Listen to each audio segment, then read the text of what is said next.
A man takes the hunter qualification exam and shocks the world's top S-rank hunters. With just one punch, he destroys a level 50 monster. This scene leaves even the commander of Hunter Command unable to sit still. They must invite him to join, agreeing to all his conditions. But what they don't know is that the man was trapped in the abyss for a full 500 years. Every day, the only food he ate came from the beasts he hunted. As the beasts he hunted became stronger and stronger, his own power grew through endless combat. After 50 years in the abyss, he can easily eliminate low-level beasts. By 300 years, even high-level beasts in the abyss cannot withstand a single punch from him. At 400 years, he can no longer remember his family's faces. All that remains are endless battles and countless scars. At year 500, he finally becomes the strongest ruler of the abyss. No beast in the abyss dares to attack him anymore. Yet even as the strongest, he still cannot find a way back. He once had a happy family. But at some point, he begins having the same dream every night. The dream shows a mist-covered floating island with dilapidated Western-style buildings standing as if no life had ever existed there. Yet in one of these ruins, I see a human figure. That person seems to have been waiting for my arrival. Come, child, I await you at the edge of the abyss. Every time I reach this point in the dream, I wake up. Though the dream has troubled me for a long time, I never mention it to anyone. Perhaps the stress from studying has been affecting my mental state. My father pats me on the head from behind. What's wrong with you? You've been spacing out these past few days. Hurry up and get ready for school. After washing up, I sit down to eat with my family. My dream is to join the self-defense force after graduation. When that time comes, I'll probably see my parents less and less. But I never imagined that on this day, a massive shadow would cover the entire world. This shadow comes from towers that appear out of nowhere. At that moment, I know nothing. But soon, the appearance of these towers will change human history forever. On the first day the towers appear, we receive a call from my older brother. He tells us not to worry, that he's perfectly safe. However, his voice on the phone sounds extremely weak. That day, our family loses contact with him. We know he may never come back. At first, the news tells us we'll be safe if we stay home. But as time passes, over 20 such towers appear around the world. Before long, even the news stops broadcasting entirely. No information from outside can reach us. The government then notifies us to pack our belongings and prepare to evacuate to safe zones. Before leaving, my mother writes a letter for my brother. If you can come back, please find us. After that, our family begins the journey of escape. Along the way, I witness many things with my own eyes. I see despair written across soldiers' faces. Their armored vehicles are covered with horrifying claw marks. Soon we arrive at a temporary shelter. Everyone here is eerily quiet. They look like people waiting for death to arrive, with no will to live in their eyes. An argument breaks out in the shelter. A grown man tries to steal bread from a child. Little kid, your stomach is small. Going hungry for a few days won't hurt you. You don't mind giving me this bread, right? The child cannot withstand his threats and prepares to hand over the bread. But at this moment, my father, who can never mind his own business, cannot stand watching this. You know what situation we're all in. Why would you do this? But the man doesn't take my father seriously at all. Mind your own business, old man. My father's expression darkens. Give the bread back to the child. Hearing this, the man laughs loudly and swings a punch at my father. But in the next second, my father takes him down with a single kick. My father then returns the bread to the boy, completely ignoring the man lying on the ground.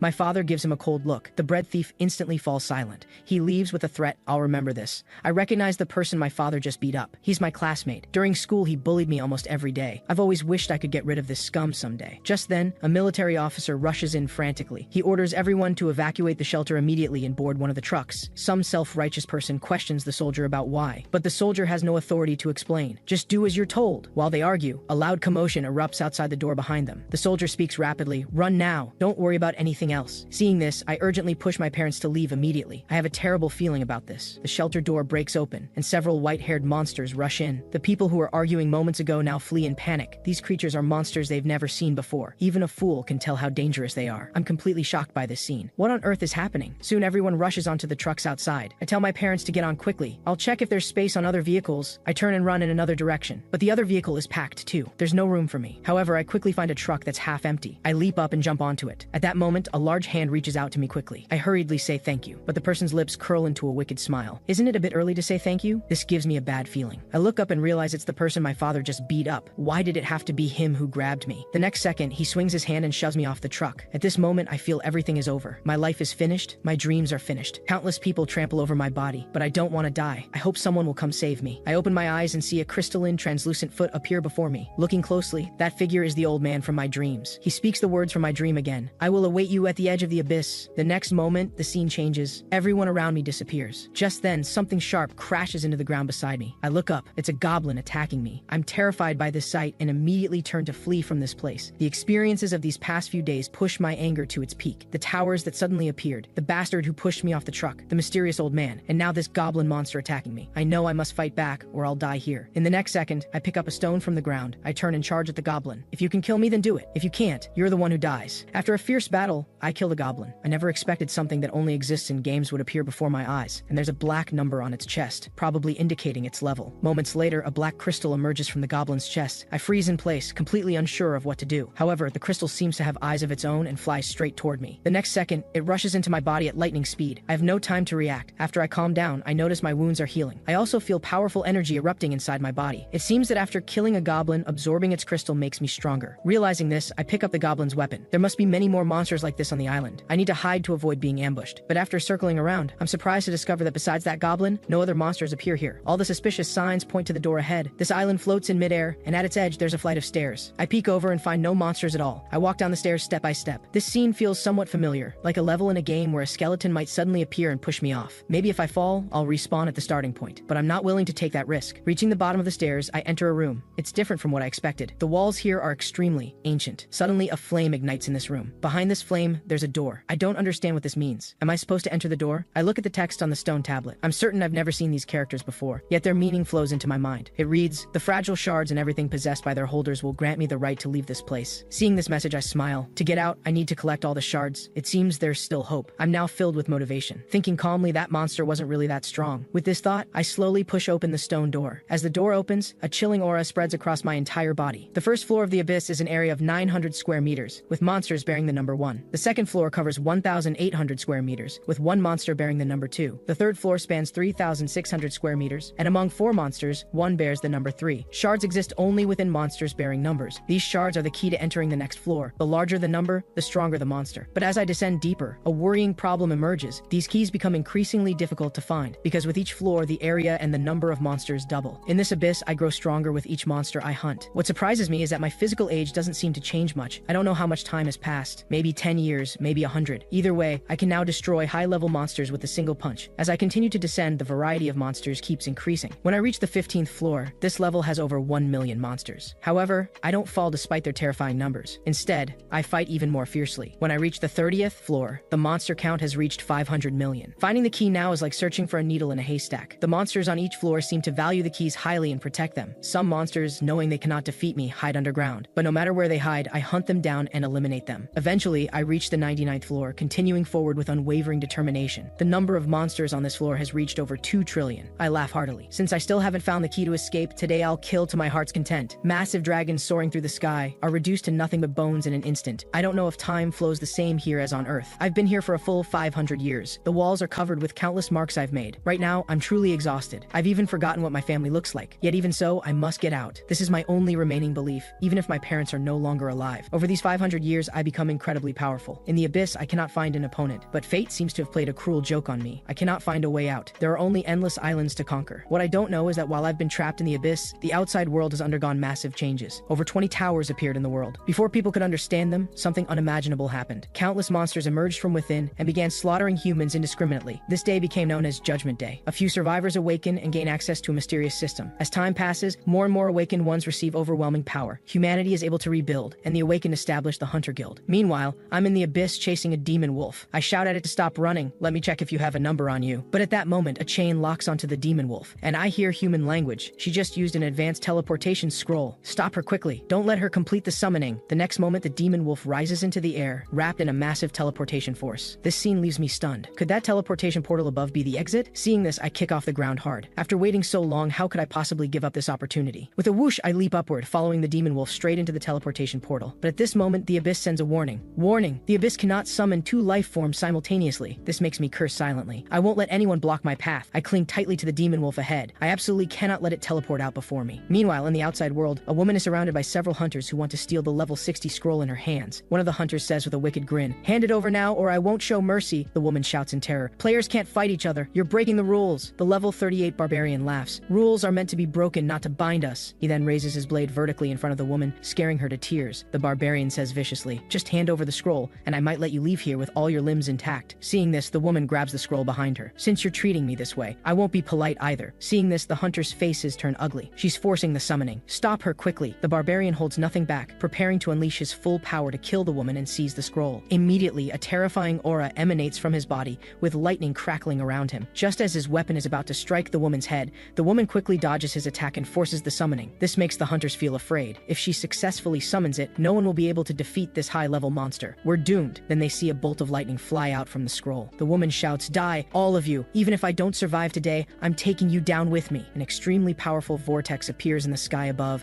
Lightning strikes down from the vortex, hitting the woman's summoning scroll. All the hunters present are blown away by this force. Cold sweat pours from the barbarian's forehead. So much overwhelming energy. This is bad for us. We should flee now. Moments later, a creature slowly emerges from within the lightning. They watch the summoned creature ahead with extreme tension. But when they see what was summoned, they freeze completely. It's actually a level 3 hell demon wolf. Seeing this, one hunter even tosses a bone at it. They nearly burst out laughing at this scene. Even the woman doesn't know what happened. The scroll she desperately protected only summons such a low-level monster. Fate has played a cruel joke on her. The next second, a hand suddenly pierces through the demon wolf's body. Then I exert slight force and instantly tear the demon wolf's body in half. Now the hunters completely lose their composure. This is actually a humanoid monster. They've never heard of such a thing. The female summoner is completely stunned. She probably never expected the scene either. At this moment, I speak slowly. I finally escaped. A full 500 years in that damned hell. Just thinking about it makes me sick. The next second, I cry out excitedly toward the sky. I finally escaped that place. I'm finally free. The aura emanating from my body makes these hunters tremble with fear. Just hearing my laughter makes their entire bodies stiffen. This power is probably even more terrifying than domestic S-rank hunters. A female hunter stares at me blankly. What exactly are you? Why'd you come out of the teleportation portal? Hearing her question, I stop my wild laughter. I take one step and instantly appear before her. My speed so fast it leaves after images. This female hunter probably doesn't know what I'm thinking. For 500 full years, I haven't seen a single human, so seeing them now fills me with warmth. I immediately put my arm around her shoulder and ask, "Is this Earth?" The woman answers, "This is Earth." Hearing her confirmation, I laugh heartily again. I'm finally back. I look at the two people nearby and find their clothing odd. "You're not doing some kind of cosplay, are you?" This makes their expressions turn sour. The next second, two people instantly rush behind me, preparing to ambush me. However, what they don't expect is that I don't move or flee. I just stand here straight, letting their attacks hit my body. But their weapons shatter the instant they touch me. My eyes reveal killing intent. "What do you two punks think you're doing?" When the barbarian meets my gaze, he becomes completely terrified. "What kind of monster are you?" At this moment, his afterimage already appears in my eyes. "You dare call me a monster? You're seeking death." The next second, my mind becomes hazy, and I see the barbarian as a monster from the abyss. I grab him by the throat and pin him there firmly. I show no mercy to abyss monsters. I speak slowly. "Let me see your number. I need to take the crystal from your body." Hearing my words, the barbarian is very confused. "What number are you talking about? We have no idea what you're saying." His shout brings me back to my senses. I almost killed the wrong person. I slowly release my grip, and the barbarian's body drops instantly. The barbarian has wet himself in fear. He actually did, because the aura emanating from me is truly terrifying. He even suspects that not even the strongest S-rank hunter in the country is my match. Knowing they cannot handle me, they instantly think of fleeing. But the barbarian's legs have gone weak. He might not even be able to stand. I speak slowly. "You four, get lost now. I don't want to kill anyone right now. If you don't leave, I'll start killing." The group flees in panic, their eyes filled with terror. After those people leave, I turn my gaze to the summoner. The female summoner sees the scars on my back and is incredibly shocked. Such powerful strength and those terrible scars. What has this man been through? But regardless of this person's origins, she's certain of one thing. He's definitely not a monster summoned from the abyss by the scroll, because she's never heard of a human being summoned from the abyss. While she's lost in thought, I turn to look at her. "Please tell me, how many years have these towers been here?" The woman is stunned for a moment before responding. "The towers have been here for 5 years. This should be common knowledge. You couldn't possibly not know this." I'm somewhat skeptical of her words. After all, I spent 500 years in the abyss. If this is really Earth, what's with that scroll? And why are you dressed like this? So many questions puzzle me. Afraid of angering me, the woman quickly answers. "Since these towers appeared, a system appeared before humanity. Before long, 1/3 of all cities had fallen." She then shows me recorded footage from the system. The 5th city suffered 7 large-scale invasions. I escaped from there. Seeing the information, I'm greatly shocked. This is actually S City, the place where I was born. This makes me very anxious. I immediately grab her arm and ask about S City's current situation. The girl explains, "S City is now a wasteland. Most areas have been destroyed, but powerful individuals have been dispatched there for support. The monsters should be eliminated soon. Hearing the situation is so critical, I want to rush to S City immediately. Tell me which route to S City is fastest." The woman raises her hand and points in a direction. At the same moment she points, my figure shoots out like phantom lightning, moving so fast she cannot see me clearly. This leaves the woman completely bewildered. This guy is definitely not a summoned beast, because summoned beasts cannot act independently. She must tell her sister about what happened today. A mysterious man actually emerged from a summoning portal. This is truly incredible. Meanwhile, on the other side, since the barbarian wet himself from fear, his two companions have to carry him. But just as they haven't gone far, a black aura suddenly appears ahead. This black aura blocks the path of the 4 people. One of the 4 people asks who has come, but when the figure turns around, it truly startles them. Today they've really stumbled into a nest of powerful people. They've encountered yet another murderous expert. This person's aura is too terrifying. The black energy emanating from the cloak also makes them tremble. The power gap between both sides is too vast. They have no ability to fight. This terrifying aura truly makes the 4 people's hearts leap to their throats. Today I'm feeling merciful, so I'm giving you 3 seconds to tell me where he is. Remember, you only have 3 seconds to answer. The barbarian is incredibly angry. Today they've really stumbled into a nest of powerful people. One expert after another keeps appearing before them. Even he doesn't know what to do. Who would have known that the next second, the group instantly turns into a blood mist. This cloaked figure simply waves his hand and easily kills the 4 hunters. 3 seconds are up. You didn't cherish the opportunity. You can't blame me. Several notifications then appear. These deceased members were all elites from Tiger Roar Guild. Meanwhile, at Tiger Roar Guild headquarters, in an elegant office, a woman speaks slowly. Several of our master-level elites have lost their life signs. And that girl's scroll is also missing. Hearing this report from his subordinate, the person sitting there directly breaks the wine glass with his fingers. Though the man appears calm on the surface, the woman knows he's extremely angry. Those people you recommended couldn't even defeat a level 19 summoner, and their signals all disappeared simultaneously. How exactly do you do your job? However, what concerns him is that their signals all disappeared at the same time, which means all 4 were killed in a single strike. But in this world, who could possibly achieve this? This person before us is Li Kete, a storm priest, level 118. He immediately orders his subordinates to investigate this matter, to find out who is interfering. If the opponent isn't strong, eliminate them directly. He then walks to the window and looks down. Whoever dares to touch his people, he will kill them. But soon he experiences a strange illusion. A white-haired, long-haired man is flying in the sky. How is this possible? This makes the S-rank hunter reveal an unfriendly expression. This overwhelming scent of blood is too powerful. Who exactly is this? Must investigate immediately. Korea absolutely cannot have anyone beyond his control. However, he's somewhat surprised by the direction I'm flying. Isn't there a fallen zone over there? Why is this person going there? Even if seeking death, this isn't how one does it, because the scale of this invasion is completely different. There's no doubt a powerful force is controlling things from behind. That tower that has slept for 5 years has finally awakened. He then orders all search teams to retreat completely, leaving no one behind. They must escape that dangerous place quickly, or losses will definitely be severe. At this moment, I don't know that the direction I'm flying is dangerous. I only think about rushing to S-City quickly. After 10 minutes, I finally arrive at S-City. However, the scene here leaves me stunned. I slowly land on a rooftop and look at the scene below, which is almost unimaginable. So many beasts flying rampantly here, and S-City has long become ruins. It seems this place has already fallen. I was trapped in the abyss for 500 years, but only 5 years have passed in the outside world. This news makes me very happy, but this place also makes me very anxious, because it has become hell. I don't know if my parents are still alive. All those years in the abyss, all I wanted was to return to Earth and reunite with my family. I thought this could be achieved quickly, but I never expected 500 years would pass. That once weak person has become a ruler who dominates the abyss. In the abyss, no beast dares to attack me anymore. I'm the only one chasing and killing them. After experiencing over 200 years, I was almost in despair. After all, my parents surely wouldn't be alive after so long. Every day I could only eat monster innards to satisfy my hunger. I've long grown sick of those things. But whenever I think of my family, I swear to myself that whether my parents are alive or not, I must return. This is my obsession. Just then, a foolish bat monster rushes toward me. I prepare my attack stance. The next moment, the bat monster is directly blown away. This low-level monster probably died just from my aura alone, unable to withstand it. The good news is that 500 years equals 5 years on Earth. My father, mother, and brother might still be alive. I hope they can hold on until I arrive. Soon I arrive at my former neighborhood. The once lively scene is gone. Every building is shattered like debris after a major earthquake. However, there are no signs of monsters killing people here. It seems these monsters only target places with many people. Soon I arrive at my own front door. My heart pounds, and my eyes show great nervousness. After so many years, it's absolutely impossible to open the door calmly. With a crack, I accidentally break the door open, though this also has to do with the door being damaged. My figure slowly walks into the former room. Sunlight illuminates my body. After entering the door, that tall figure appears incredibly lonely and desolate. After entering, I look around and find no one here. Actually, I already knew no one would be here, but I came anyway, because this place is full of my happy memories. However, after entering the room,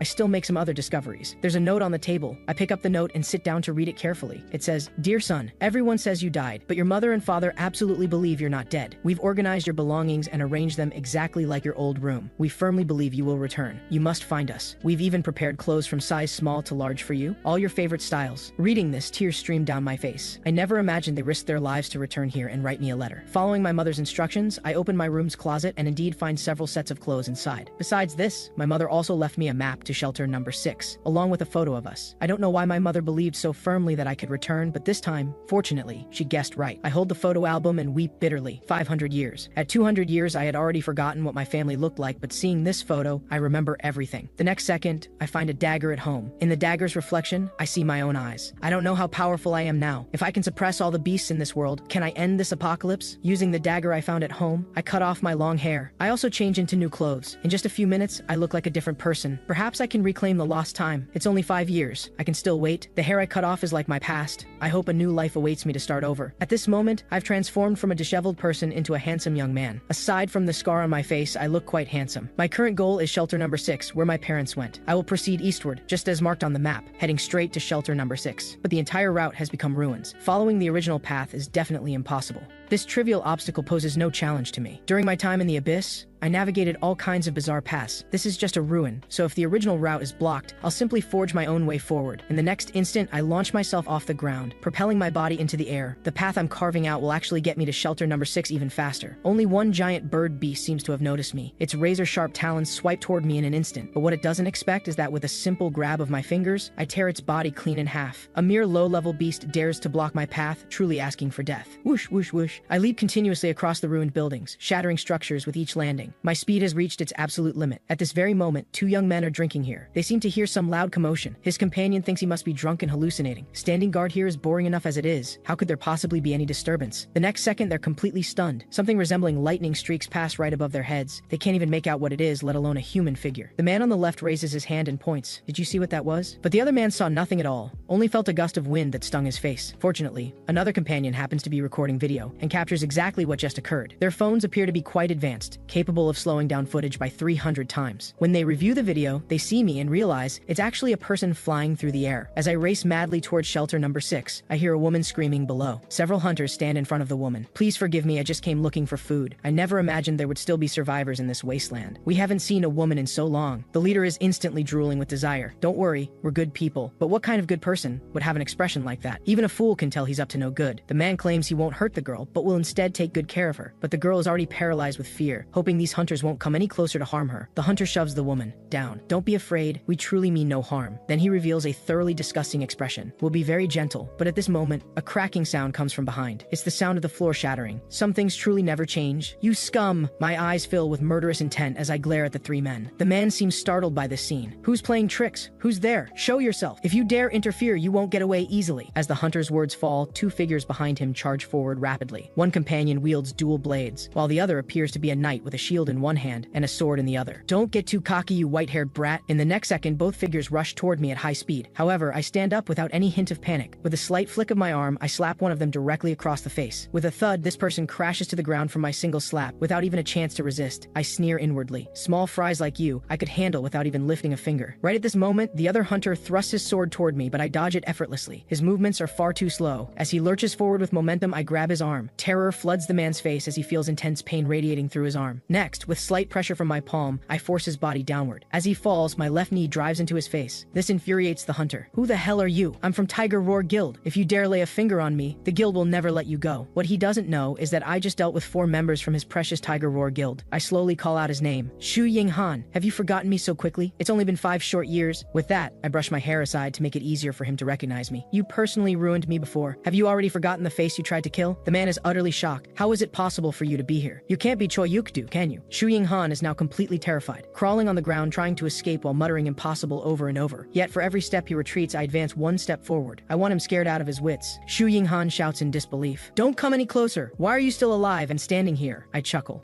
Are you saying I'm not allowed to be here? As I speak, I slowly extend my palm toward him. Then I seize Shu Ying Han by the throat. Like lifting a chicken, I hoist him up with ease. You haven't forgotten 5 years ago, have you? You pushed me off that truck. Because of your push, I spent hundreds of years in the abyss. Do you have any idea what those hundreds of years were like for me? Fear fills Shu Ying Han's eyes. With just a bit more pressure, he would die on the spot. My knuckles crack. I stayed in the abyss for so long, a place just like hell. Now it's his turn to visit hell for a while. This bastard deserves what's coming. He constantly extorted me when we were in school and nearly killed me last time, so I'm going to shred every bit of his dignity. With my current strength, I'm practically invincible. A demon seems to materialize behind me, urging me to kill him, and this thought crosses my mind as well. But killing him might be letting him off too easy, wouldn't it? During our school days, everything he did to me was torture. That humiliation and helplessness I could never forget, even after all these years in the abyss. So today, I'm going to pay it all back with interest. What this guy did before left him with no way out. Every time he crushed my dignity into pieces and made me swallow it. In the next second, I release my grip and throw him to the ground. I don't plan to kill him now because I have a better way. As he gasps for fresh air, Shu Ying Han pants heavily. He feels like he almost died just now. I rub my eyes. After spending so many years in the abyss, I feel like I'm becoming assimilated with those demonic creatures. But I absolutely cannot let that happen. But this scum in front of me not only bullied me but also tried to assault that woman just now. Who knows how many people he's victimized before. So I make a decision. I'll cripple him, leaving him able only to breathe through his mouth and do nothing else. Because wherever he exists, there will inevitably be victims. Shu Ying-han, you tried to kill me once but failed. I won't kill you, but I can't just let you walk away either. Shu Ying-han doesn't quite understand what I intend to do. For 2 years before, he bullied me every day at school. Those days were hellish. I remember he once beat up a kid over a piece of bread. I tell him we're about to settle the score. Now you just need to take 4 punches from me, and I'll let you go. After being released, the man seems to grasp at this lifeline, pleading with me. If you kill me with your current strength, the Hunter Guild will hunt you down too. I grab him by the collar and tell him not to worry about my safety. Those guild people can't do anything to me. Then, under his astonished gaze, I swing my first punch toward him. I don't use my full strength in this punch, but its power is still more than he can withstand. His body slams directly into the ground, his chest caving into the rubble beneath. Then comes the second punch. 2 consecutive attacks leave his 2 companions utterly stunned. With a splat, blood gushes from his body. The third punch lands viciously on his body once more. These punches are the interest for bullying me at school. By now, he can barely hold on, but I tell him to stand up. I'm not done yet, as long as you can withstand. One final attack, I'll let you go and won't trouble you anymore. Shu Ying-han tells me to just kill him.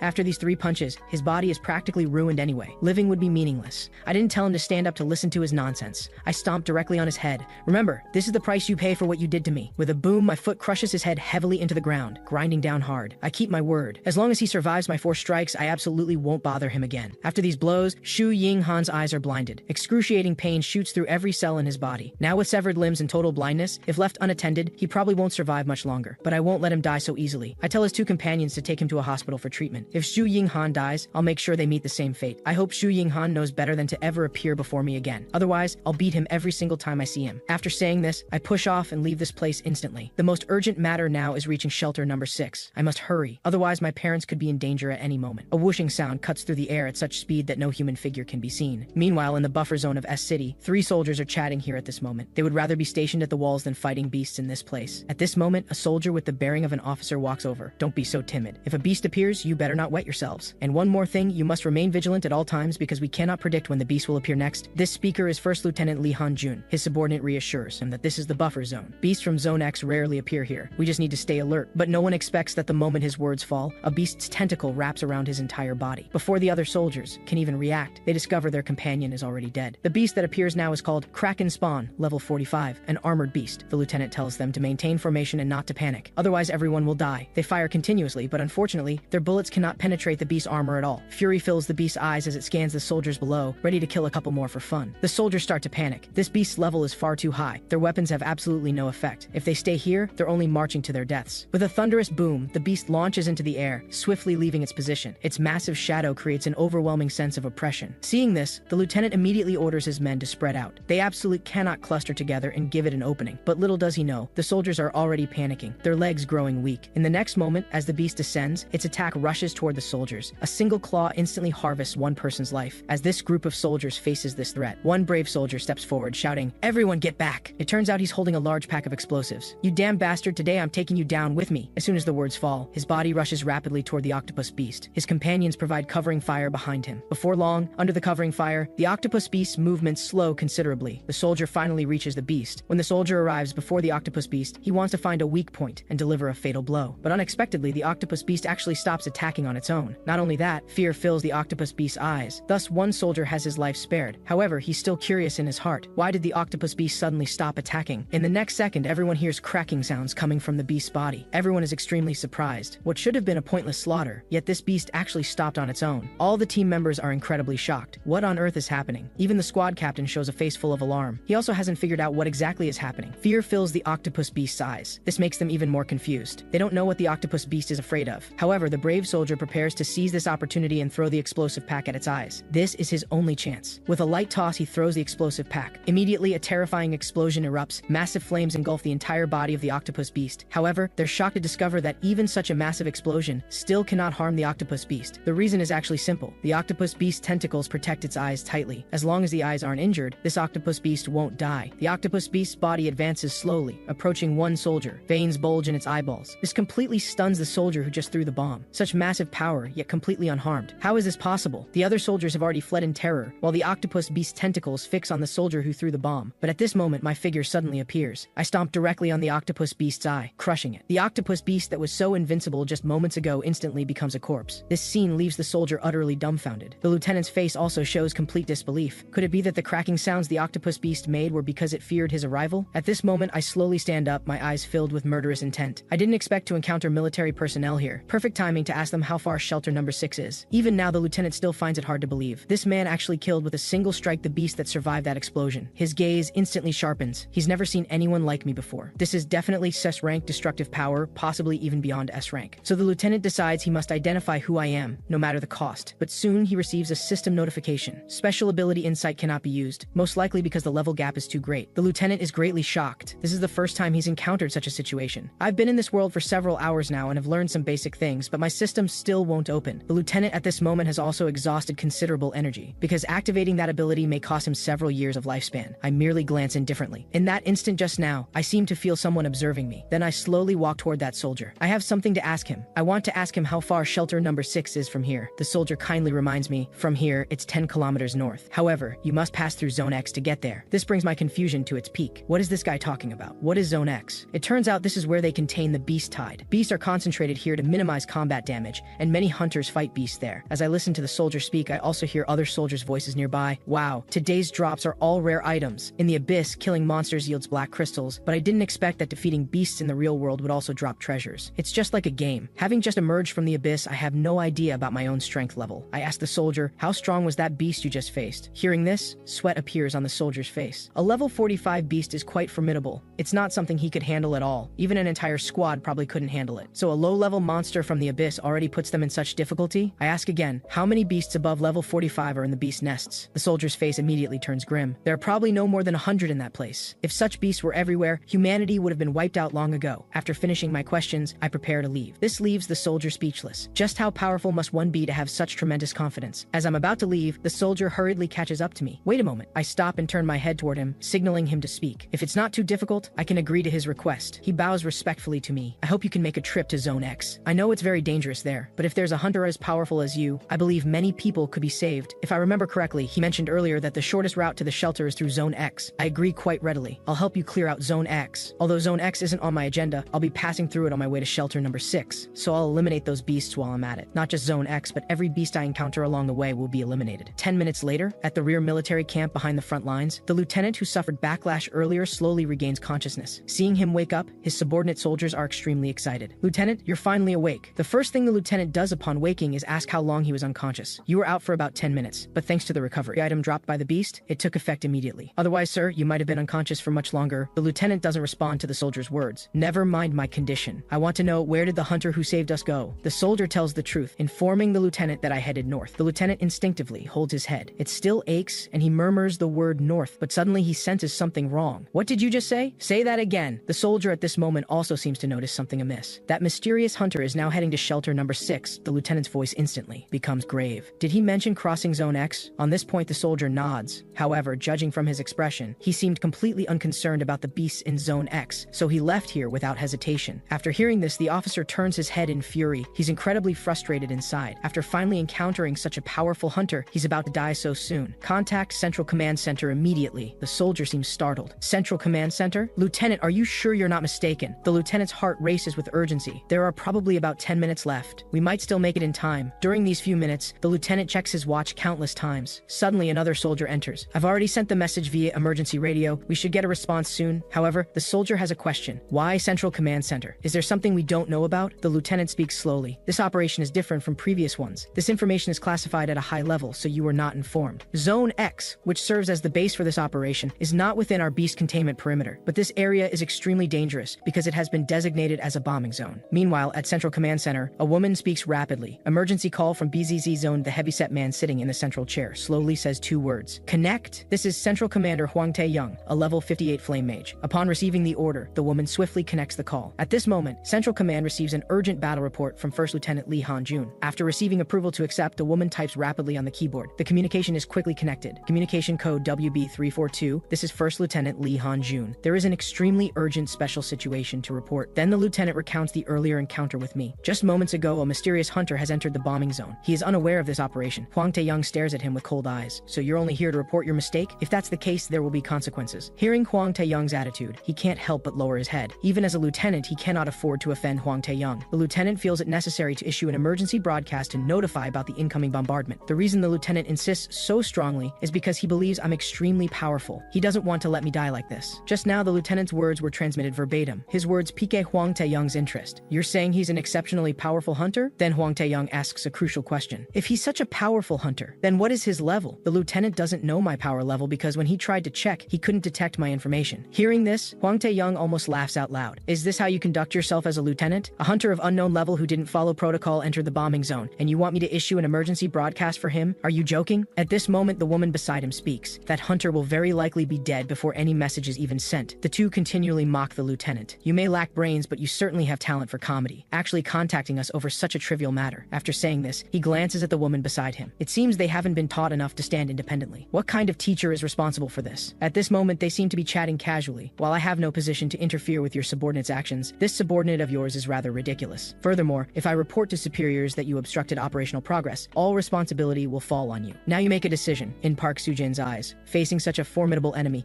is he really going to drag his own people down? She feels the heavy-set man beside her is an incompetent fool without any command ability. If this heavy-set man didn't have some talent and the backing forces behind him, he would never have reached this position. Then Park Soo-jin shifts her gaze to her subordinate. The lieutenant I carefully cultivated is now attempting to save a complete stranger, even if it means abandoning the operation. She has known the lieutenant for a long time. He doesn't seem like a fool, but rather an intelligent person. Now that he's defending this unknown hunter so vigorously, that alone proves how powerful this individual must be. The lieutenant somewhat dares not meet Park Soo-jin's eyes. He can only silently lower his head. After pondering for a long while, Park Soo-jin finally makes a decision. She cannot offend the heavyset man, but must also give the lieutenant an opportunity. Then she speaks slowly. I believe you absolutely did not intentionally interfere with our plan. There must be your reasons for this, so I'll give you a chance to convince me. Otherwise, this operation will continue, and I will personally have you court-martialed. This response serves dual purposes, both giving him an opportunity and avoiding offense to the forces behind the heavyset man. But at this moment, the lieutenant is speechless. He only met me a few minutes ago and doesn't know how to make a judgment. Moreover, if he goes to military tribunal, he's finished. Won't those in power simply dictate whatever they want? The woman turns toward Hwang Tae-young beside her. You should be quite satisfied with this response, shouldn't you? Let's at least hear his reasoning. This greatly displeases Hwang Tae-young, though he doesn't dare challenge Park Soo-jin. After all, she's an S-rank hunter. He then vents all his displeasure on the lieutenant. First Lieutenant Lee Han-jun, please give me an acceptable reason now. Otherwise, Park Soo-jin and I will have you court-martialed together. Hearing this, the lieutenant knows there's no way out, so he reveals everything directly. The person I'm referring to killed a level 45 juvenile kraken spawn with a single strike. Hearing her subordinate report this, Park Soo-jin's eyes fill with shock. It's simply too outrageous. If it's truly as the subordinate says, wouldn't he be even more powerful than an A-rank hunter? Could he be a military S-rank hunter? If he's truly military personnel, then we absolutely must rescue him. However, his words are disrupted by Hwang Tae-young beside her. What you're saying is absolutely impossible. All S-rank personnel have assigned missions, and there's no confirmed signal from BZZ. He's most likely just a wild hunter. Although Park Soo-jin is somewhat shocked, her rationality remains. Why don't you know his level? Don't you have insight ability? This doesn't quite add up, does it? Regarding Park Soo-jin's question, the lieutenant is somewhat at a loss for words. He doesn't know what the situation was either. After using his skill, he couldn't see my level and wasted some lifespan. Most importantly, I actually suffered backlash from trying to view his information. This has never happened to me before. At this point, Park Soo-jin is completely dumbfounded. She knows that the lieutenant had previously checked her information too. Although it wasn't easy, he did uncover some information. This alone demonstrates that Hunter's tremendous power. The level gap is too great, so he couldn't view it. The lieutenant speaks again. This person is truly formidable. If I hadn't lost consciousness from trying to view his information, I absolutely would not have let him enter the bombing zone. At this point, even Hwang Tae-young loses his composure. If you cannot view his information, he has at least reached level 100. The entire command center falls silent. You could hear a pin drop as they need to process the information they've just received. Hwang Tae-young's hand taps continuously on the chair. This situation is indeed extremely rare. Then Hwang Tae-young makes a decision. I know that Hunter is strong, but this cannot be a reason to halt the operation. As soon as the words fall, another person stands up. This is Eastern Commander Shu Ying-hao, level 44, a mage. He also agrees with Hwang Tae-young's decision. We cannot abandon our military responsibilities based on such uncertain reasons. This operation involves thousands of soldiers from 4 different corps, with sufficient forces to completely surround the bombing zone and buffer zone. The original plan is for garrison soldiers to eliminate scattered beasts after the bombardment. However, if an emergency broadcast is issued, the beasts will also react to that sound. In that case, all beasts will converge on the same location simultaneously. Should this occur, the entire region will be completely overrun. These are the lives of thousands of soldiers. To exchange the life of one hunter for thousands upon thousands of soldiers, he simply cannot do it. Then his face shows a sorrowful expression. Even if he's an S-rank hunter, we absolutely cannot take this risk. I'm truly sorry. After hearing this news, First Lieutenant Lee Han-jun's heart sinks. He truly cannot bear to see such an outstanding hunter die in the bombing zone. However, the final decision still rests with the commander. He wants to hear her response. At this moment, Park Soo-jin also shows a pained expression. At this point, she opens her mouth slightly, thinking that both senior commanders have rejected his proposal. If this continues, the situation may deteriorate further. So Park Soo-jin rejects the lieutenant's request. We absolutely cannot waste so many people's efforts for one person. This decision is final and not subject to objection. Then the video call before Lee Han-jun slowly disappears. No matter how Lee Han-jun calls out, no sound comes from the device anymore. At this moment, all three people in the tent hang their heads low. Lee Han-jun is so furious he crushes the communication device with cracking sounds. Even the commander doesn't understand him. Does he look like a fool? The soldier beside him pats his shoulder. Lieutenant, you've done your best. Please don't blame yourself. At this moment, Lee Han-jun is filled with immense frustration. He hates himself for having so little authority that he cannot help at all. The nation is about to lose such a powerful hunter. Although his face is filled with unwillingness, he absolutely cannot disobey the decision made above. At this moment, the soldier beside him has a flash in his eyes, as if seeing a ray of hope. Just now, he inadvertently glanced at the key at the lieutenant's waist. This soldier has no hesitation whatsoever and directly snatches the key. Noticing this, the lieutenant is quite perplexed. What do you intend to do? Why are you taking my key? It turns out that just now, the soldier thought of a solution: to drive to the bombing zone and warn that S-rank hunter. There are still 6 minutes until the bombardment. Perhaps he can still make it in time. The soldier moves with lightning speed, quickly opening the car door and starting the ignition. He prays continuously in his heart. I must make it in time. Seeing this scene, the lieutenant is extremely furious. You young fool, do you also want to be court-martialed? Get back here immediately. If anyone should go, it should be me. But the soldier doesn't listen to him at all and floors the accelerator, speeding away. Seeing this situation, another soldier urgently speaks. Lieutenant, quickly order him brought back. Otherwise, he truly won't be able to return. However, the lieutenant merely pulls his cap lower and does not stop the soldier. Since he has this determination, let him go. Even if he didn't go, I would have gone myself. The only thing we can do now is pray that the decision he made won't betray him. But you must come back alive, you reckless fool. Meanwhile, that soldier speeds rapidly forward. There are less than 5 minutes remaining until the bombardment. Driving might not be quite fast enough. At this moment, this young soldier doesn't know that what he's doing now will change an entire world, because the person he's now attempting to save will become the hope of all humanity. At this moment, the young soldier keeps searching for my trail. His heart fills with anxiety, having no idea where I've gone. He's now taking the fastest route on the eastern side, with his gas pedal pressed all the way down. But if he still can't find any trace of me along this route, it means I'm moving faster than his vehicle. Soon the vehicle reaches the area close to Zone X. The soldier can't help thinking that if he turns on the loudspeaker, I should be able to hear it, but he doesn't have the courage, because if he turns on the loudspeaker, all the monsters will lock onto him, and then there will be no escape. As he hesitates and struggles, time slips away quietly. Only 2 minutes remain before the indiscriminate attack begins. Thinking of this, the young soldier slowly reaches his hand toward the loudspeaker ahead. It doesn't matter. My life is worthless anyway. If I can save that hunter, it's definitely more valuable than me staying alive. The next moment, he no longer hesitates and grabs the loudspeaker firmly, bringing it to his mouth to speak. But just as he's about to open his mouth, his voice trembles uncontrollably, unable to make any sound no matter how hard he tries. More than 10 seconds pass this way, with his vehicle still driving forward continuously. He feels like he's a disgrace to the military. Such a coward doesn't deserve to be part of the army. But is he really a coward? If he truly feared death, he wouldn't have come here in the first place. He takes a deep breath, gathers all his strength at his lips, and shouts loudly, "Mysterious hunter, I'm the soldier you helped before. I don't know if you're nearby, and I don't know if this voice can reach you. But if you hear this, please leave immediately, because this area is about to be bombed. Our commander couldn't stop this operation that was planned long ago, so I came to notify you to evacuate quickly. Otherwise, you'll definitely die in this explosion." His voice echoes through the entire street, repeating the words he just said over and over, and I stop when I hear his voice. So he came looking for me. I check the surroundings. No wonder there isn't a single hunter around. This place is about to be bombed. My fingers crack as I clench them. The monsters in the city can't harm me at all, but I don't know if my own strength can withstand high temperatures. After all, I don't understand the country's advanced technology, since they have the confidence to use these bombs to kill these monsters. Perhaps my body might not be able to withstand it either. Even if I can endure it, I might be severely injured. The next second, my figure begins to flicker as I search for the direction of the sound. This young soldier came to such a dangerous place just to inform me about the bombing, so I absolutely cannot let him die here. On the other side, this soldier is so anxious he's nearly in tears. He has already reached the central area, but still cannot find any trace of me. Meanwhile, at 4:59:25 p.m., a group of monsters flies toward the direction of the sound. At 4:59:32 p.m., these monsters have already arrived in front of the soldier. Terror fills the soldier's face. This is really the end. Just as I guessed, my voice has attracted the monsters. At 4:59:38 p.m., the soldier quickly jerks the steering wheel. He must get out of here immediately. At 4:59:49 p.m., his right foot presses down on the brake. He brakes because he thinks of me. I'm still out here and haven't evacuated to the safe zone. If he leaves like this, there will be no one left to notify that hunter. But just as he prepares to continue holding the loudspeaker and convey information to me while driving, a massive monster drops down in front of him. At this moment, the soldier is already paralyzed with fear, completely failing to notice me beside him, knocking on his car window. When he finally reacts, he sees me looking at him with a bewildered expression. "Thank God you are still alive." I ask him what he meant by those words. Is this area really about to be bombed? However, the soldier has no time to answer my question, because the time has reached 4:59:59 p.m. In just one more second, this place will be bombed. With a beep, the time crosses to 5 p.m. sharp. Bombs whoosh from headquarters toward the bombing zone. In the blink of an eye, all those bombs fly toward the monsters and city buildings, turning this place completely into a battlefield of flames. When the bombs hit the buildings, the airflow they carry sends rocks flying in our direction. At this moment, I stomp hard on the ground. Immediately, many stone walls emerge from the ground. The flying debris that just came is all batted down by my single hand, leaving the vehicle and that soldier behind me completely unharmed. On the other side, the command center monitors monitors every action here constantly. They bombed Zone X simultaneously from 5 directions. Now that the bombing is complete, they should have eliminated quite a few monsters. Huang Taeyong says with a serious expression, "Deploy the drones. Assess how many monsters we eliminated this time and in which direction the survivors are moving." But what puzzles them is that the drones aren't detecting any life signs now. The people at the command center are very curious about where these monsters have gone. But just a few seconds later, this woman shows a shocked expression. These monsters are still inside the bombing zone. Not only that, the monsters at the bombing center are also completely unharmed. This startles the 2 people at headquarters. How is this possible? Our weapons can't have any problems. Monsters below level 50 shouldn't be able to withstand such a fierce attack. Park Soo-jin slowly speaks. Switch to the drone footage first. Let's see what the scene looks like over there. Then that woman rapidly controls the distant drone on the keyboard. She syncs all the footage from the drone to the large screen at the command center. Everyone's eyes fix on the large screen. Soon, the drone footage appears on the large screen. A layer of red defensive barrier surrounds those monsters. No one knows how this defensive barrier formed. Generally speaking, monsters can't possibly have such a skill. But at this moment, they discover a cloaked man standing on the monster's shoulder, and he has white hair. Everyone seems to have their doubts resolved. This protective barrier must be coming from this man. The next second, the footage cuts off abruptly because the drone was attacked by monsters. They prepare to deploy another drone, but as soon as it flies over the monsters, they lock onto it as a target. Immediately, this other drone also loses its feed. The monster's palm simply squeezes gently and crushes the drone into a ball. At this point, the command center has completely lost contact with Zone X because all their drones have been destroyed. Park Soo-jin's expression becomes extremely grim. They said this attack would be different, but what was that just now? A bold speculation emerges in Park Soo-jin's mind. Could it be that these monsters have gained intelligence and know we're using drones to scout them? This startles the senior commander greatly. If this is true, things will be terrible. He immediately gives orders to begin evacuation from the residential area. All soldiers must evacuate. At the same time, Park Soo-jin also issues orders. Everyone must retreat and hold the walls. This is the final line. These monsters absolutely cannot be allowed to break out of Zone X. However, the receiver's next words shock them all on the spot. These monsters' target doesn't seem to be the civilians. Instead, they're heading to Zone B22, as if something there is attracting them. Looking at the display on the equipment, they appear to be entering Zone B22. Park Soo-jin immediately thinks of something. That seems to be where the mysterious person went, but why do those monsters also want to go to that place? Park Soo-jin immediately orders to dispatch all remaining drones to Zone B2. They must find out what stopped the monsters' advance. At this time, Zone B2 has stopped being bombed, but this place has already turned into ruins. After the explosion stopped, that soldier finally dares to get out of the vehicle. He truly can't believe that he actually survived this explosion. Just as he approaches me with excitement to chat, he finds me staring straight ahead without blinking. I turn my head and tell him to leave here immediately, because you're alive, which means the monsters are also still alive, and they're heading our way. But at this moment, my gaze flashes as I see an attack flying toward us. Just as the attack is about to hit that soldier, I push him down to the ground, but when we look closely, it's actually a military drone. This shocks that soldier tremendously. Monsters actually attacked a drone. How is this possible? This kind of thing has never happened before. I tell him not to be surprised yet. An even bigger surprise awaits you. Looking up, hundreds of monsters ahead of us are slowly walking toward us. The soldier's heart fills with tremendous shock. What is going on? Monsters have never concentrated like this before. Moreover, these creatures have terrifyingly high levels. They're all level 50 and level 60 monsters. They are the highest level group among this batch of monsters. Their leader is level 90. Seeing this scene, the soldier collapses directly onto the ground. We're finished. There's absolutely no way we're getting out alive. I tell him not to be so discouraged. If even bombing can't kill them, it's not like I don't have other methods. And my method is much simpler than their bombing. Just beat all these monsters to death. As soon as the words leave my mouth, I leap up and charge forward. I tell this soldier to quickly hide inside the jeep. Everywhere my figure passes, all the monsters are stomped to death by me.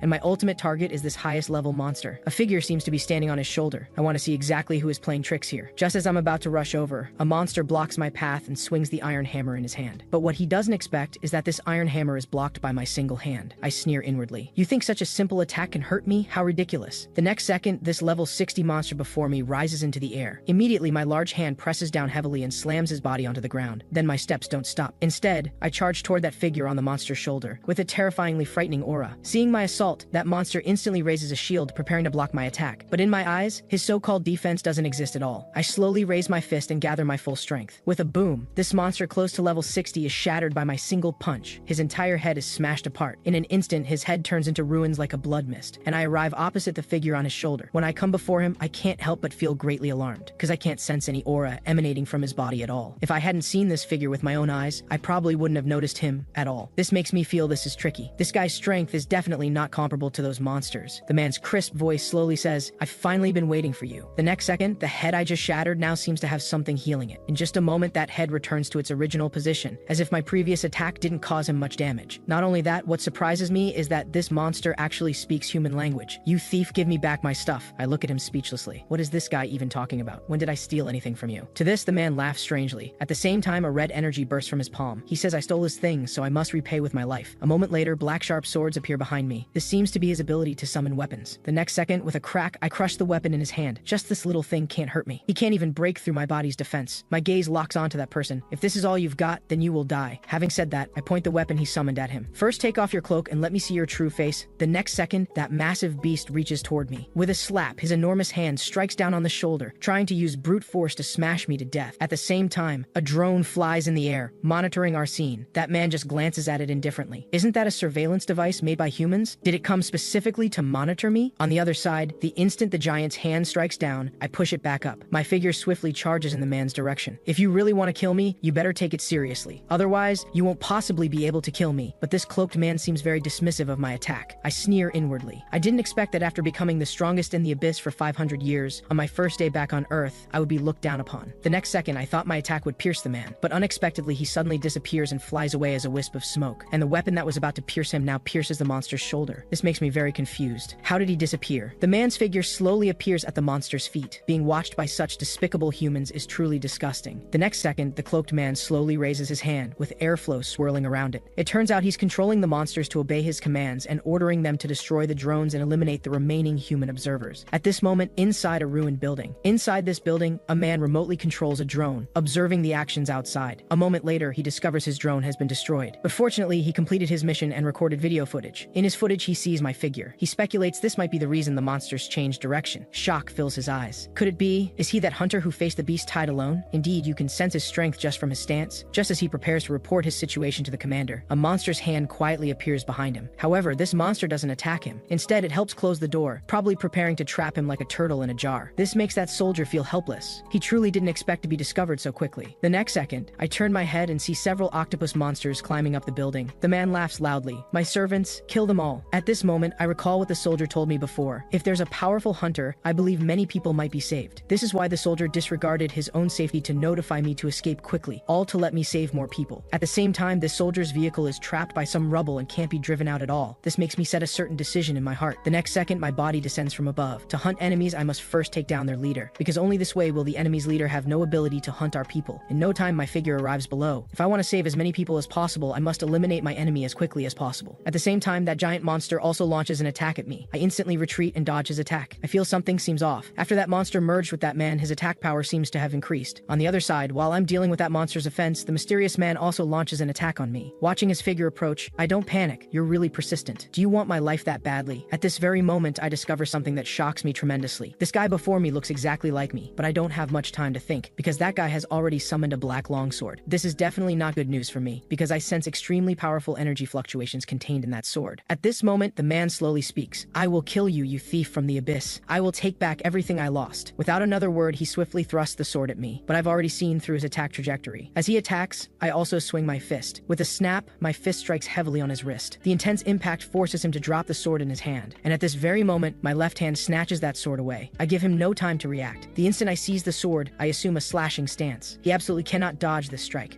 A terrified expression appears on the man's face. With a bang, I swiftly swing the sword in my hand, but no piercing sensation comes from my hand. I didn't expect him to still escape this strike. His ability is very strange. Even I haven't heard of it before. He can actually nullify his own body. At this moment, I carefully examine the energy of this sword. I don't know if it's my imagination, but this sword's energy feels very familiar to me. I sense it once more. This definitely can't be wrong. This sword contains the power of the abyss. This is truly a pleasant surprise. I didn't expect the outside earth to also have such an aura. I really seized a good treasure this time. The cloaked man's face fills with anger. Do you only know how to steal other people's weapons? The next second, he lightly waves his claw. Immediately, the weapon in my hand vanishes like ashes. So this is the power of the abyss. It seems there are still many uses I haven't discovered yet. The upcoming battle will probably be even more intense. I need to first send that soldier to a safe place. Then I ask him if he's afraid of heights. He says he's not. Hearing this, I directly lift the entire vehicle up. I tell him to hold on tight, hold on, because there will definitely be violent shaking when I run. I'll send you back to headquarters first. But who knew the cloaked man would show a wild smile at this moment? You fool, I've caught your weakness. You want to protect him, then I'll just kill him. As soon as the words fall, massive abyss power appears on his palm. The strong do not exist to protect the weak. They exist to become the strongest. As the cloaked man's palm swings down, an attack appears behind me. This makes me feel he's really being relentlessly persistent. Even if I run away now, this black orb will catch up. So I slowly set the vehicle down on the ground. In that case, I'll destroy it first. The next moment, my figure leaps up. After I crush this orb, I'll take the soldier back. Then I gather all my power in my right fist, preparing to destroy it with one punch. Immediately, my fist strikes this black orb. I thought I succeeded, but I quickly realized there's no impact sensation at all. Looking up, the real black orb is hidden behind the black mist. But at this moment, moment, I hear the soldiers cry below. I sense trouble. What a good diversion tactic. At this moment, I can't be in two places at once, and the cloaked man's attack has already taken control of the entire vehicle. I can only shout loudly, telling him to jump out of the car quickly. Even if he breaks a bone, it's better than dying inside the car. Little does he know, many black vines have appeared inside the vehicle. The cloaked man's voice sounds beside the soldier's ear. You don't need to be afraid, you poor little lamb. I'll take you home soon. Immediately, I witness an extremely enraging scene. Those soft vines from just now instantly transform into spikes and pierce through the entire vehicle. This means the soldier died inside the car. My body swiftly approaches the vehicle, wanting to see if the soldier can still be saved. Seeing me like this, the cloaked man seems very happy. Are you angry now? Don't get so worked up. But the angrier you are, the happier I am. With a snap, I directly break off his spike attack. At this moment, the soldier's corpse has been suspended by him. Open your eyes and look at this soldier. His corpse is still moving, and this is a very evil ability called necromancy, which can make dead corpses move again. The cloaked man acts like a victor, constantly showing off above. I want to watch with wide open eyes as all the people you care about die before your eyes. This feeling is truly wonderful. What he doesn't know is that this behavior has completely enraged me. Today, either you die or I perish. My mouth slightly opens as I speak. Do you also take pleasure in trampling on others' dignity? This reminds me of how I was bullied by those people in school. Seeing my angry expression, the cloaked man becomes even more excited. Please don't state such obvious things, okay? Where's the fun in that? Then he begins to launch an attack on me. Countless sharp stones rapidly fly out from his palm. Facing these attacks, I don't dodge. Instead, I let these attacks hit my body, because I know these attacks aren't lethal to me. After hearing his answer, I appear very calm. But the anger in my heart has already reached volcanic eruption levels. Then my figure instantly disappears from the original spot. When I reappear, I've already arrived on the ground and assume an aggressive stance. Scum like you shouldn't be alive in this world. The next second, I take a deep breath and pour all my strength into my fist. If you've got the guts, don't run today. Have a life and death duel with me. I guarantee I'll fight you to the end. The next second, the cloaked man on the car directly disappears from the spot. Facing such a powerful attack, he won't be foolish enough to take it head on. Not running would be idiotic. With a boom, I strike out with a punch, as if to tear apart this very space. Just the airflow from the swing shatters all those spikes of his. I stare at him through gritted teeth. You better pray I don't catch an opportunity, otherwise I'll definitely smash his head with one punch. Then I catch the falling soldier. He's already dead now. I can't let his corpse be attacked again. The violent collision causes debris to fly across the ground. But unfortunately, even though the soldier is dead, he still has to be controlled by the cloaked man. Regarding the soldier, the guilt in my heart weighs tremendously heavy. I'm truly very sorry for involving this soldier in this turmoil. Then I place him inside the car door. Good brother, I swear to heaven that I will definitely avenge you today. After handling the soldier's matter, next comes his turn. A life for a life, blood for blood. The next second, my speed explodes to the extreme. In the blink of an eye, I arrive before him so fast he can barely react. But what's strange to me is that my fist can't hit his body. Did he use abyss power to evade my attack? Then, I don't know what happened, but he suddenly appears behind me. You rookie who can't even control abyss power dare to fight me. This is suicide, I sneer inwardly. You fool, you finally fell for it. Immediately, I backhand punch him in the cheek, directly caving in his face. After being hit by my punch, the cloaked man's figure continuously flies backward, then crashes onto the ground with a clang. I shake off the blood on my hand. You're not my opponent at all. Why act so arrogant in front of me? You really need a beating to learn your lesson. At this moment, the cloaked man still controls monsters to block in front of me, probably trying to buy himself some time to escape. He asks me with a puzzled expression, how exactly did you hurt me? Facing his question, I appear before him like teleportation. You idiot, people grow up. How could someone never learn anything? You just die here honestly today and accompany my brother in death. Now the cloaked man is completely terrified. He's never seen someone with such strong learning ability. If the fight continues, he'll definitely die. Then he jumps onto the monster's shoulder, wanting to escape. However, how could I below possibly let him succeed? I leap up, jumping to the same height as him. You think you can run after killing my brother? How could there be such an easy way out? But this guy is much more cunning than I thought. When I jump into midair, he quickly escapes downward. At this moment, the cloaked man is completely terrified. This guy is actually even more tenacious than I imagined. My gaze filled with killing intent stares at him. You might escape from my hands, but let me see how you dodge this next move. The next moment, massive energy crashes down with my punch. This time I use an attack of abyss power. You bastard. I will definitely kill you today. The power of this punch directly shatters the monster's body. But what I didn't expect is that the monster's body actually begins to reconnect. But this time I won't let him succeed. My hands instantly grasp the severed parts of the monster's wound. I directly tear out all that abyss power from the monster. The monster stares at me with fearful eyes. How exactly did you do that? Without the support of abyss power, his body begins to burn away completely. Then I leap down chasing the cloaked man. Don't think you can escape from my grasp today. This scene enrages the cloaked man greatly. Helplessly, he can only release his ultimate move. He shouts from his mouth, Shadow Union! All the surrounding monsters have their abyss power extracted by him. In this instant, a terrifying aura erupts from the cloaked man's body. The cloaked man strikes me with half of the abyss power on his body, causing my eyes to barely open. At this moment, I seem to see a figure flash past before my eyes. A moment later, the place where I am returns to calm, and the cloaked man has also disappeared without a trace. This leaves me stunned. So he used such a powerful skill just to escape? I directly throw my shattered clothes onto the ground. Although my clothes are damaged, fortunately the photo of my parents is still intact. Opening the car door, I see the soldier inside has become a corpse. It seems the necromancy has been lifted from his body. I pull off the pendant from his neck. Then I dig a pit and bury this soldier here. This This time it's because of me that this soldier died here. At least I need to take something back for him. When I think of that cloaked man who looks exactly like me, I become extremely angry. This can't end like this. He absorbed so many shadows before and could launch an attack at any time. There's also one thing he said before that I care about very much, watching the people I care about die before my eyes. It seems I need to reach the shelter quickly next. I absolutely cannot let him arrive before me. The next moment, I stomp my feet and swiftly leave this place. My body moves like lightning, continuing towards shelter number 6. What I don't know is that everything that just happened between us was all recorded by the drone on the ground. 15 minutes later, Park Soo-jin also arrives at this place. She tells her subordinates behind her to search thoroughly and make sure not to miss even a single rat. A soldier sees the footage captured by the drone and feels greatly shocked. The footage shows all the monsters have been completely eliminated. Park Soo-jin, the S-rank hunter, feels her scalp tingle. She tells her subordinates to check the drone data and report all information. She sees obvious battle traces here. That powerful hunter Lee Han-jun mentioned before not only survived this bombing, but also cleared out the entire monster nest. Even an S-rank probably couldn't accomplish this. At this moment, Park Soo-jin's subordinate makes a new discovery. Now, there's actually an intact drone on the ground. His expression looks fierce. The SD card on this drone is in very good condition. I can read the data out right now. A minute later, Park Soo-jin sees the footage from the drone. Park Soo-jin watches the footage from the drone from beginning to end, not missing even a trace of suspicious evidence.